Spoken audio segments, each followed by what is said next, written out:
अनामवीरा, अनामवीरा जिथे जाहला तुझा जीवनांत, स्तंभ तिथे ना कुणी बांधला, पेटली न वात. बघा, सैनिक असे देशासाठी स्वतःचं बलिदान देतात, परंतु तरी सुद्धा काही सैनिकांची नावं आपल्याला माहित होत नाही. मग ते सगळं प्रसिद्धीसाठी करतात का?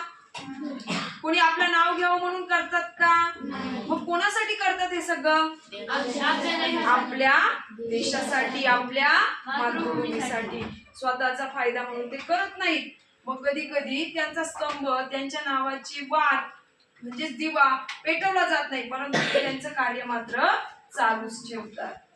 असे कवी का म्हणतात?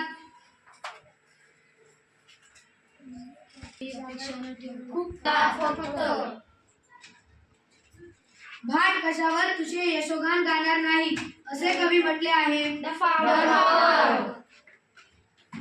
अनामवीरा ही कविता कोणाला उद्देशून लिहिलेली आहे? बरोबर आहे का उत्तर? ओके. कशावर सैनिकाचे नाव? काळोखातून काय बाहेर येईल?